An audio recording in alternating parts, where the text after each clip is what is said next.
Hey, up next on the Marmy Rock Show, we're always combing the web to find great new music everywhere, and we came across Libricide out of New York City, and I've been thrilled listening to their music, and we're excited today to have Haroon and Dylan on the show. Guys, welcome to the show. Hey, what's going on? How's it going? It's going great, man, and I've really been enjoying listening to your album all morning. So whoever wants to start, just give us a brief biography of the band before we get started. Sure.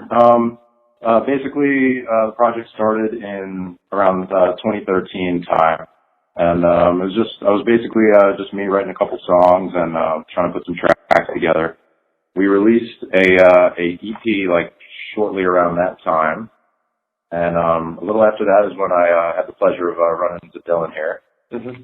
And subsequently worked on our full-length, our self-titled debut, which is out now. That came out at the tail end of 2015, and just been doing a lot of writing, a lot of recording, a lot of like touring of the local area, and just working on a follow-up now, pretty much.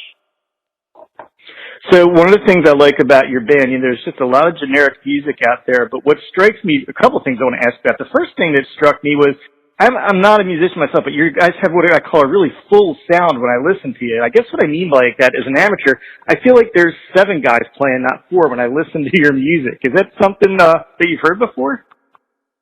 We've gotten a lot of compliments over the years about our music and also the way we play together. And basically what it boils down to is your influence and how you progress as a musician, also how you progress as a band. There's a lot of bands out there who they're good, but at the same time, the songwriting isn't necessarily as strong, and their influences are basically the same and bland. What we try to do is we try to branch out. We try to branch out to different styles. We try to try new things, and we practice and rehearse and do everything as tight and as professional as possible.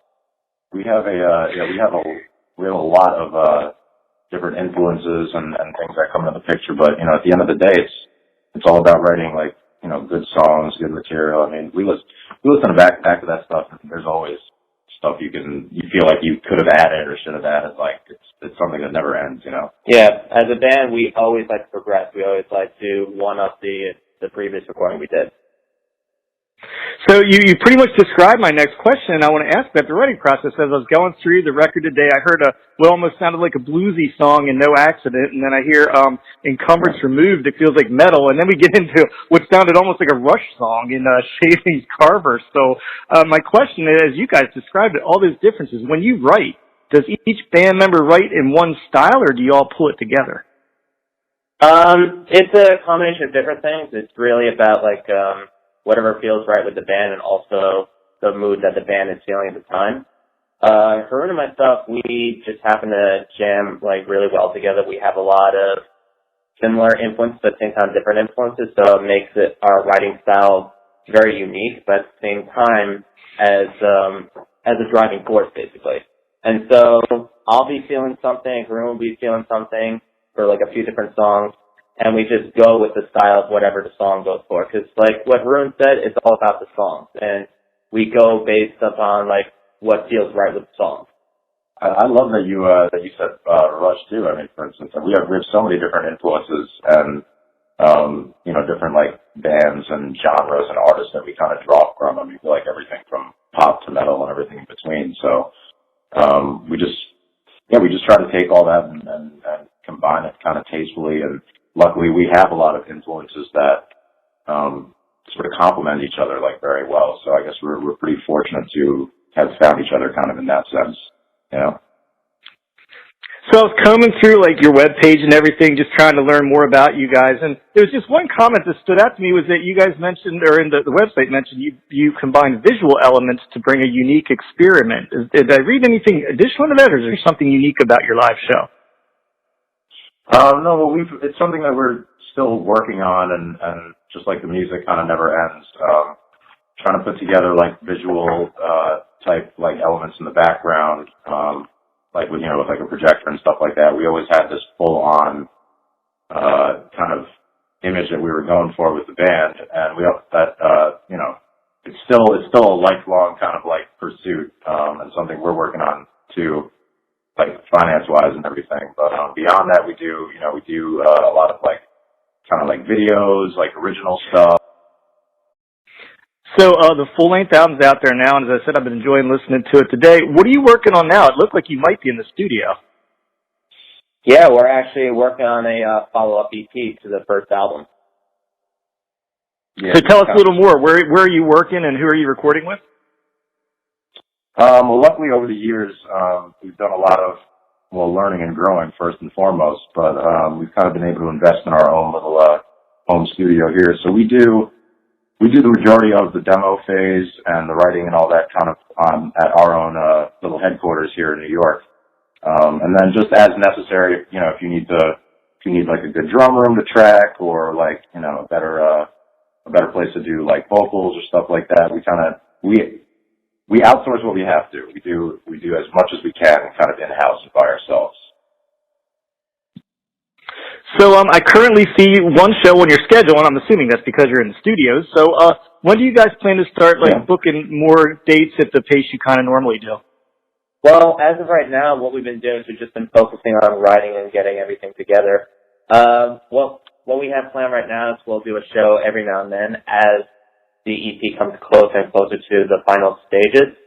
And right when the EP is released, we have plans to do local tours, local shows.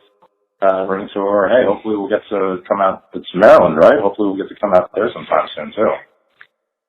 Yeah, I've seen you guys have dipped down into Pennsylvania. I was going to say, I hope you pull down into the Lancaster, Pennsylvania kind of area as well. I'd love to see you live.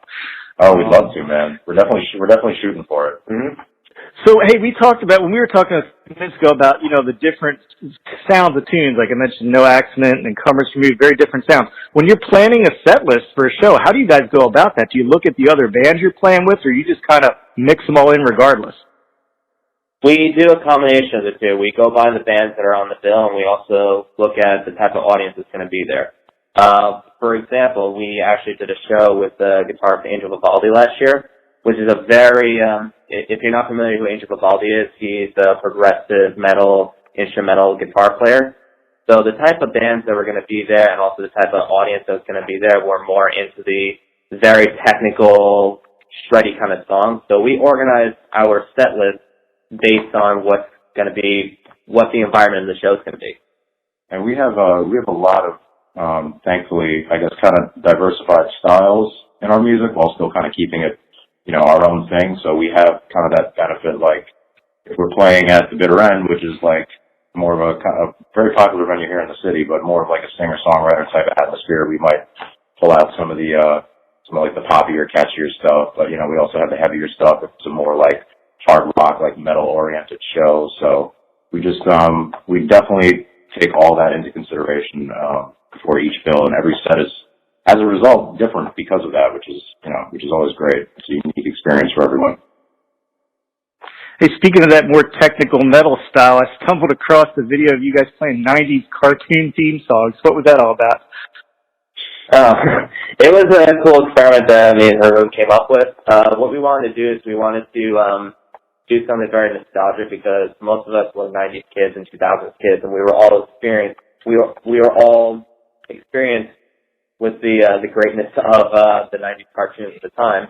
And so what we try to do is we try to do something nostalgic but at the same time keep it fresh. So we looked into different styles of what we can do to make something like that unique. So we decided to listen to different kinds of metal, different kinds of styles, and we just did it all in just one video, basically. Yeah, we grew up on that stuff, man. So yeah, we love all that, and just wanted to kind of pay homage to that whole kind of that whole experience that we grew up on as kids, Well, I had a fun time watching it. I have friends with one band does a full-out cover of Ninja Turtle theme during one of their heavy sets, so I kind of identified with it. But nice. So hey, you've been a band since 2013. And here we are, almost 5 years later. What's been the high point in the career so far, and what's your goals for 2017? There's a lot of high points. It's very hard to keep track of. I would just say, me personally, the high points of when we're playing is when we're playing to a big audience, to a big show. to me, that's like a personal accomplishment for me. I mean, yeah, we have all of our stuff that we work on, but to me, the highlight of everything is the live show, because nothing beats an up close, personal live performance and an interaction with the audience. Probably, yeah. For me, it's obviously getting to put together our vision for that debut album. But you know, we've had a lot of great shows, like the Angel Vivaldi show is a great one. We just came off of Gramercy Theater Bill in New York City back in January. That was a great show. And yeah, we're looking forward to putting this follow up out. Looking for some time soon this year, and then yeah, going out on tour and visiting more places and seeing, you know, and checking out the rest of the country, places we haven't had the opportunity to go to yet. Hey, that was actually my final question was, you know, talking about going out on tour, and we've had hundreds of bands on the show, and we know about the, quote, glamorous tour life and what it's really like and what it costs to do that. Have you guys talked together about, you know, giving up, and most bands don't do this, actually taking on the tour life, as it were? Mm-hmm. Right. Well, yeah, I mean, it's tough. It's not easy. It's a delicate balance, and you definitely have to have a lot of things together to be able to do that. It's not something that's so out of reach. Obviously, we try to balance it, you know, with what we have going on here in New York and everything. But it's really a matter of, I guess, your drive and how committed you are to kind of making that happen. We have no reservations, as it were, at this point. So we're really just kind of playing it by ear at this point. Well, guys, I've had a great time talking to you, and I've had an even better time listening to your self-titled record today. It is Libricide, and we have had Haroon and Dylan with us. Go out and check out their Facebook page, and we'll be playing some tunes today, and hoping we'll see you down here in Southern PA as we talked about earlier. Thanks a lot, Rocky. We're looking forward to it, man. All right, take care, Rocky. Thank you for having us. Thanks, guys.